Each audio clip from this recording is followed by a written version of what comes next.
Hola a todos, estamos en la presentación de la asignatura Organización de la Producción y Costes para la Toma de Decisiones del Máster Universitario en Dirección Económico-Financiera. Mi nombre es Manuela Cañizares Espada y soy la profesora responsable de la asignatura. Bueno, es una asignatura de carácter obligatorio cuyo valor en créditos es de 3. En cuanto al objetivo, bueno, pues fomentar la capacidad para investigar, analizar y demostrar cómo se ha generado el resultado de las empresas aplicando diferentes métodos, sistemas y modelos de cálculo de costes que contribuyan a la mejor toma de decisiones.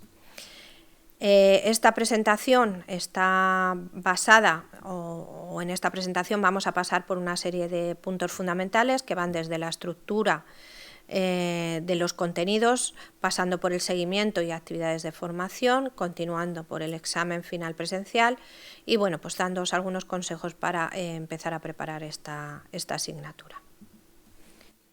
En cuanto a la estructura de los contenidos, hay una cuestión que no quiero dejar pasar y es que si nos fijamos en la disposición de las semanas y de las unidades, hay un salto en las unidades didácticas, no siguen el orden, tenemos un salto de la unidad 1 a la 3 que provoca pues una pequeña alteración. El objetivo de esta alteración o el motivo de esta alteración es simplemente porque se considera que la unidad 2 debe esperar un poco para ser trabajada, ya que necesitáis manejar algunos conceptos previos que si la vemos en la segunda semana no tendríais asumidos, ¿no? En cuanto a la semana 1, bueno, pues vemos la unidad introductoria que se basa en todos los conceptos fundamentales de costes. En la segunda semana continuamos con la unidad 3, pues ponemos la 2 y esta unidad habla de la determinación del coste de producción y de la valoración de almacenes. En la tercera semana vemos la unidad 4 de organización de la producción y cálculo de costes, sistemas de costes por procesos frente al de por pedidos.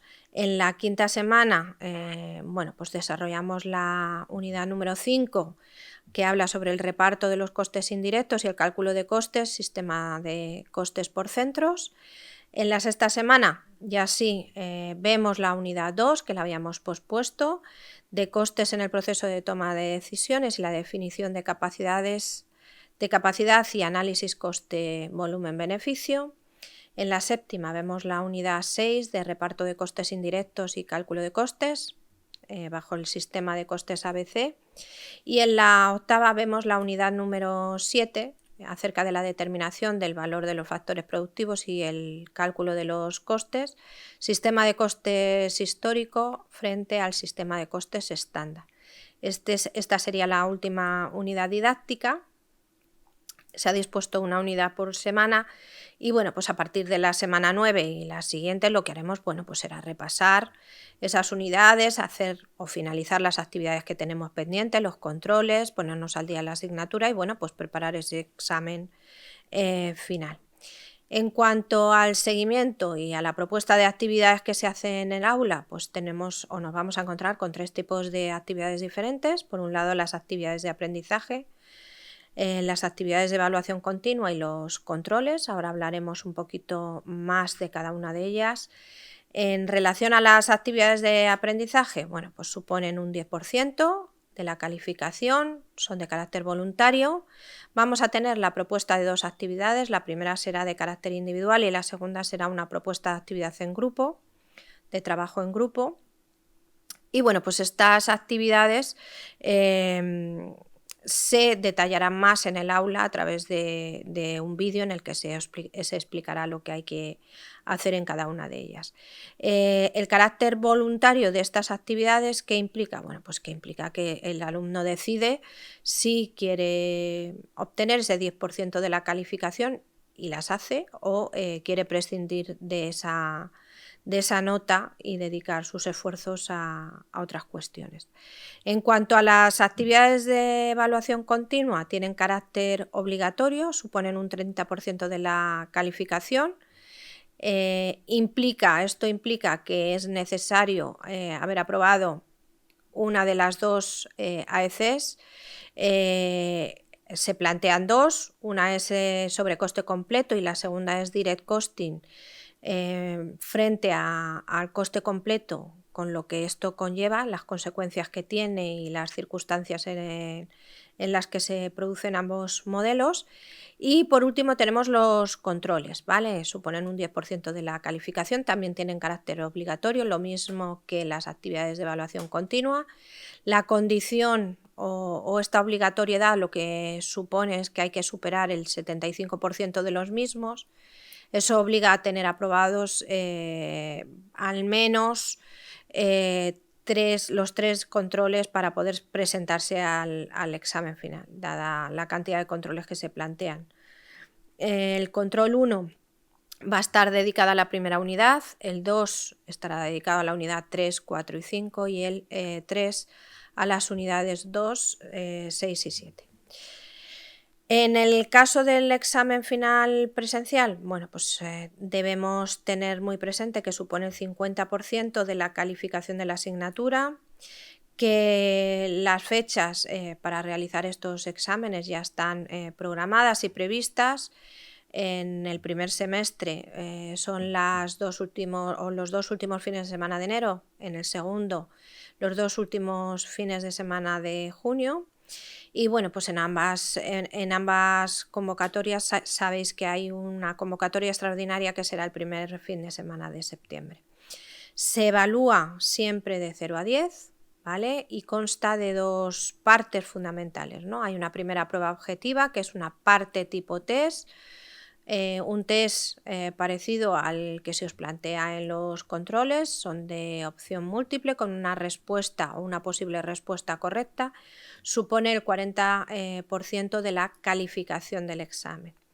Y a continuación se plantea un caso práctico, que esta sería la segunda parte del examen, uno o dos casos prácticos en el que bueno, pues se os plantea un ejercicio parecido a los supuestos que habéis realizado en las AECs, pero dimensionados para el tiempo que se os proporciona. Y el peso porcentual de este caso es el 60% de la nota del examen. De cara a este examen final no se os va a permitir tener ningún material adicional en el examen, solamente una calculadora, ¿de acuerdo? Y quiero también que tengáis presente que con independencia de que hayamos estado trabajando en formato digital la asignatura, sobre todo con Excel, que va a ser una herramienta fantástica para el cálculo de los costes, pues que sepáis que en este examen la prueba es por escrito, por tanto tendréis que realizar todos vuestros cálculos en ese documento. En cuanto a los consejos que yo puedo daros de inicio, de arranque en la asignatura, primero es que tengáis muy claro cómo funciona la asignatura y eso lo vamos a hacer a través de la guía docente. En este caso la guía docente es un enlace a la guía web de la asignatura, es decir, al espacio en la web que está dedicado a la misma, donde se os da toda la información acerca de su funcionamiento y desarrollo. Yo os recomiendo siempre que hagáis todos los ejercicios que se os propongan, sean de carácter obligatorio o voluntario, incluso si son del manual, que intentéis resolver sin mirar la solución esos ejercicios, que debemos conocer a estas alturas la normativa contable fundamental, que es el Plan General de Contabilidad. Ya todos sabemos que está estructurado en 5 partes, que van desde el marco conceptual, pasando por la norma de registro y valoración, las cuentas anuales, el cuadro de cuentas y las definiciones y relaciones contables. En cuanto a conceptos básicos o punto de partida de la asignatura, hay una idea que tenemos que tener muy clara y es que los sistemas de información contable se subdividen o se establecen 2 ramas fundamentales de la contabilidad y es el subsistema de contabilidad financiera, en donde el objetivo pues es informar a terceros de la situación económico-financiera de la empresa, que tiene carácter obligatorio y es pública y es lo que se denomina contabilidad externa.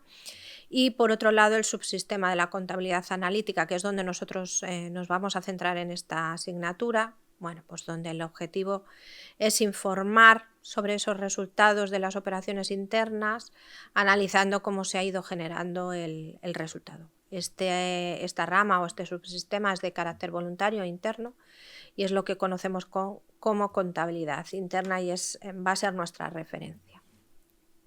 En cuanto a conceptos técnicos que nos van a servir de punto de partida para desarrollar otros muchos conceptos de costes, yo os he puesto ahí los que considero más relevantes.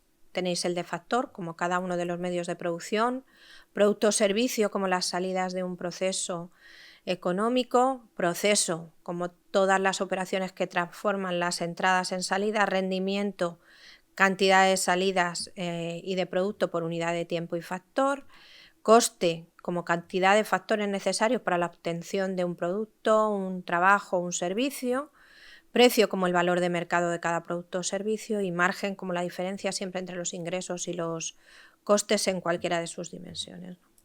La bibliografía básica de la asignatura es la carpeta de costes para la toma de decisiones, es la que tenemos en el aula, son las distintas unidades didácticas que tenéis abiertas en el aula y a vuestra disposición, y luego se os da o se os recomienda una serie de bibliografía complementaria que os puede ser muy útil, bueno, pues de cara a consulta, elaboración de ejercicios, resolución de dudas y demás, que tenemos ahí, ¿vale? Empezando por Amat Salas y Soldevilla García con contabilidad y gestión de costes, pasando por el manual de Vaca Guerrero, contabilidad de costes, siguiendo con el de Paredes Ortega y Fullana Belda de casos prácticos de gestión de costes. También tenéis el de Ferrer Pedrola, cálculo de coste de producción, el de Buendía Carrillo y García Meca de casos prácticos de contabilidad y gestión, y el de Martín Peña y Rosriera, que es del CEF, que es contabilidad de costes. La metodología de la asignatura, bueno, pues está basada en un aprendizaje progresivo, siempre desarrollado a través de una propuesta de actividades formativas. Ya hemos hablado de ellas en esta presentación y bueno, pues ya sabemos cómo funcionan, con el apoyo continuo del profesor a través de los foros de tutorías, las tutorías telefónicas y el correo electrónico. Bueno, pues esto sería todo. Próximamente contactaré con vosotros y estableceremos una sesión en la que, bueno, pues entraremos más a detalle de algunas cuestiones y se propondrán una serie de fechas para realizar algunos seminarios. Nada, animaros a que empecéis a trabajar lo antes posible y quedo a vuestra disposición para cualquier cuestión que necesitéis. Un saludo y mucho ánimo.